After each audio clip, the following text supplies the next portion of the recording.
अप्रैल मई जून जुलाई के अंदर एक्चुअली, तो बाकी महीने खाली जाएंगे। और सबसे बुरी खबर जो हमारे पास आई, जिसके ऊपर मैंने सिर्फ हमारे ही चैनल एपिसोड बनाया, कि 1.5 lakh diamond cut and polish workers, उनके जॉब चले गए। चले जा नहीं रहे हैं, चले गए साहब। क्योंकि बहुत कम लोगों को पता है कि 3 स्थल है जहां पर डायमंड वर्कर्स है। एक मुंबई है, जहां पे बहुत बड़ा डायमंड बोर्स है। सूरत सबसे बड़ा है। जयपुर है, जहां पे रंगीन रत्नों का कट पॉलिश किया जाता है। इसके अलावा 3 और केंद्र हैं बड़े, 4। गुजरात के अंदर अमरेली है, भावनगर है, जूनागढ़ है, वहां भी बहुत छोटे छोटे कारखाने हैं। तो सौराष्ट्र बेल्ट के ये तीनों जो हैं, अमरेली, भावनगर, जूनागढ़ और कुछ और, यहाँ के 1.5 लाख वर्कर की नौकरी चली गई साहब।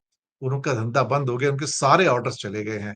और किरीट बंसाली कहते हैं कि the other workers in other places में also lose the job very soon. क्योंकि शायद सूरत वालों का भरोसा नहीं कि हमारे जॉब बच पाएंगे, ऑर्डर्स ही नहीं है तो आपको जॉब कहां से मिलेगा।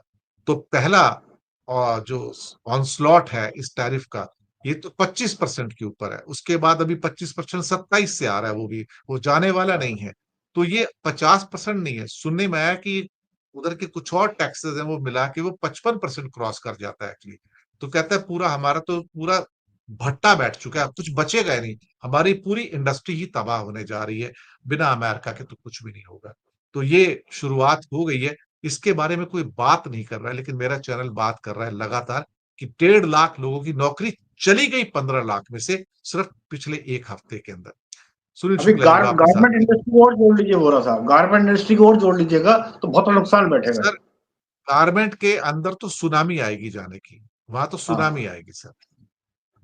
लेकिन सुनील शुक्ला जी, जी मैं आपसे टिप्पणी चाहूंगा बिहार के बारे में सर। और अगर आप डायमंड वर्कर के ऊपर कोई टिप्पणी करना चाहें तो फील फ्री सर। धन्यवाद दिनेश जी। नहीं, व्यापार जब नीचे गिरेगा, और व्यापार गिरना ही था, आपकी आंतरिक मांग है नहीं, आंतरिक मांग के लिए आपने अर्थव्यवस्था को तैयार नहीं किया।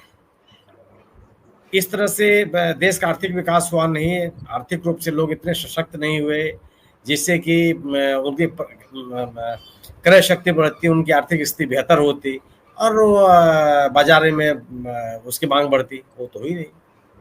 और जो विदेशी व्यापार, जो सबसे बड़ा खरीदार था यूएसए, उसके यहाँ ये टैरिफ की स्थिति आ गई। जो चीज 1 रुपए में बिकनी चाहिए वो 1.5 रुपए में बिक रही है, तो कौन खरीदेगा आप? और ऐसा भी नहीं कि आपकी मोनोपोली है, तो सेमी कंडक्टर तो आप बेचते नहीं है कि जो चीन का उस पर कब्जा है आपको लेना ही पड़ेगा, जिस कीमत पर आपको देगा लेंगे। तो ये हालत यही हो गई कि अगर आप पूरी तरह से केवल निर्यात पर निर्भर रहेंगे तो आपको दिक्कत आएगी। और जब आर्थिक गतिविधियां नहीं होंगी तो नौकरी लोगों की जाएगी, रोजगार जाएगा। कोई भी व्यापारी, कोई भी उद्योगपति, कोई भी कल कारखाने चलाने वाला व्यक्ति, अगर उसकी व्यापारिक गतिविधियां नहीं बढ़ेंगी या मांग नहीं रहेगी उसके उत्पाद की, तो बैठा कर तो किसी को देगा नहीं। सरकार कोई संरक्षण दे नहीं रही है। तो ये जो नौकरी जाने की स्थिति है, ये तो होना ही है। ये लगातार आपने हीरा उद्योग का उल्लेख किया, ब्रज जी ने गारमेंट उद्योग का उल्लेख किया, जो इलेक्ट्रिकल सामान है उनकी स्थिति वह है। अभी हमारे ख्याल से जो श्रिम्प है जिसके ऊपर अब 58% टैरिफ हो जाएगा, वो तो बिल्कुल ही खत्म हो गया। इक्वेडर के ऊपर 10% टैरिफ है सर उनकी श्रिम्प के ऊपर। हमारे 2 करोड़ वर्कर है श्रिम्प के अंदर सर, 2 करोड़ पूरे खत्म हो गए सर, बिल्कुल खत्म हो जाएंगे। तो स्थिति यही हो गई ना। आप देखिए ना कि सरकार रोजगार को लेकर के कहाँ चिंतित हुई। जब यह जीएसटी लेकर के आए, जिसको राहुल गांधी ने गब्बर सिंह टैक्स कहा, तो एमएसएमई खत्म हो गई। यह सरकार पूरी तरह से कारपोरेट के साथ खड़ी नजर आई। अब आज स्थिति हो गई कि जब अमेरिका ने टैरिफ लगा दिया तो ये कारपोरेट का भी बाजा बच गया, वो किसी लायक नहीं बचे। होता नहीं है। आप अगर अपनी दो ही चीजें हैं, आप अपनी सैनिक ताकत से दुनिया में स्थान नहीं बना सकते। आपको अगर अपनी ताकत बढ़ानी है तो आपकी अपनी आर्थिक ताकत बढ़नी चाहिए, और वो आर्थिक ताकत कुछ व्यापारिक घरानों को प्रोत्साहित करके नहीं हो सकता। आपका अगर आपका की अर्थव्यवस्था का आकार बहुत बड़ा है तो आम नागरिक को भी उसका लाभ मिले, आम नागरिक भी उसमें उसका भागीदार हो, किसानों की स्थिति बेहतर बने, श्रमिकों की स्थिति बेहतर हो, आप तो आपने तो कहीं बात ही नहीं की उसकी। तो यह जो अमेरिका ने जो आग तरेरी, तो उसके स्वाभाविक परिणाम आने लगे। सबसे ज्यादा सरप्लस का व्यापार अमेरिका से आप करते रहे हैं, और अब हर क्षेत्र में आपके बहुत बड़े बड़े कंपटीटर हैं। गारमेंट में कितना बड़ा कंपटीटर है आपका छोटा सा देश बांग्लादेश। इसके मैंने आप जो विदेशों में जा रहे हैं उनसे आप पूछिए क्या स्थिति है। सामान खोजे सामान नहीं मिलता, बांग्लादेश का सामान प्रचुर मात्रा में उपलब्ध है, मांग है उनकी, क्योंकि उन्होंने अपनी क्वालिटी ही मेंटेन की हुई है, चाहे सिल्क हो चाहे कॉटन हो। खैर ये स्वाभाविक सी है। बिहार का जहां तक सवाल है, देखिए बिहार में राहुल गांधी के लिए एक भूमि तैयार शुरू से होने लगी थी जब वहां एसआईआर की घोषणा की गई। एसआईआर की घोषणा को लेकर के निर्वाचन आयोग ने जो तर्क दिए उन लोगों को स्वीकार्य नहीं थे, क्योंकि वह जनता के अनुकूल नहीं था। भले सर्वोच्च न्यायालय में कहा गया कि यह वोटर्स फ्रेंडली है, लेकिन है नहीं।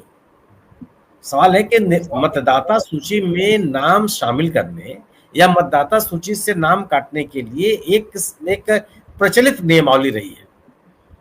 अगर आप उससे अलग हटने की कोशिश करेंगे और ऐसे अभिलेख लोगों से मांगेंगे जो अभिलेख भारत सरकार ने दिए ही नहीं है किसी को, तो स्वाभाविक सी बात है कि इसका असर पड़ेगा।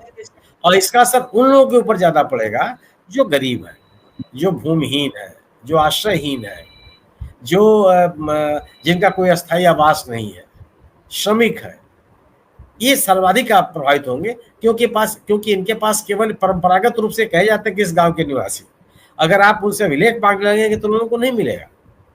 लोग सवाल पैदा करते हैं कि जिनके पास आधार कार्ड है उनके पास अन्य अभिलेख क्यों नहीं है। तो जब अभिलेख इसलिए नहीं है कि जब आप उनके आधार कार्ड बनाए जा रहे थे तब आप उनसे पासपोर्ट नहीं मांग रहे थे। ग्राम पंचायत के, ग्राम प्रधान के, क्षेत्र पंचायत के, स्थानीय विधायक के लिखे हुए प्रमाण पत्र उनकी जन्म तिथि मान ली जाती थी, उनका प्रमाण पत्र मान लिया जाता था। एक निवास स्थान का प्रमाण उनका बन जाता था, इसके आधार पर उनके आधार कार्ड बन गए। और आज इन अभिलेखों को आप मानने के लिए तैयार नहीं, क्योंकि उन लोगों ने उस समय अधिवास प्रमाण पत्र बना लिया कि मैं इस गांव का निवासी हूं। और अधिवास प्रमाण पत्र, डोमिसाइल सर्टिफिकेट एक विशेष उद्देश्य के लिए बनता है। वह विशेष उद्देश्य था कि मुझको आधार कार्ड बनवाना है। तहसीलों से वो जारी हुआ, लोगों ने अपने अपने आधार कार्ड बनवाए। एक छोटी छोटी संख्या में लोग बनवाते रहे, लोगों के बनते गए। एक जन्म का प्रमाण पत्र उन्होंने ले लिया, वो जो ग्राम पंचायत से मिल गई या स्थानीय पार्षद या विधायक ने दे दिया, हो गया, उनके आधार कार्ड बन गए। इन दोनों अभिलेखों का आप मानने के लिए तैयार नहीं है। लोग तर्क दे रहे हैं, जो एसआईआर के समर्थक लोग हैं, कि कैसे संभव है कि जिनके पास एसआईआर उनके पास बाकी अभिलेख नहीं है। अरे अभिलेख क्यों होंगे? उनके पास पासपोर्ट क्यों होगा? उनके पास अपने माता पिता के जन्म स्थान का प्रमाण पत्र क्यों होगा? उनको सरकारी नौकरी नहीं मिले तो सरकारी अभिलेख कहां से आ जाएगा? सवाल, बड़ा सवाल था ये। तो ये डाइवर्ट करने की जो कोशिश है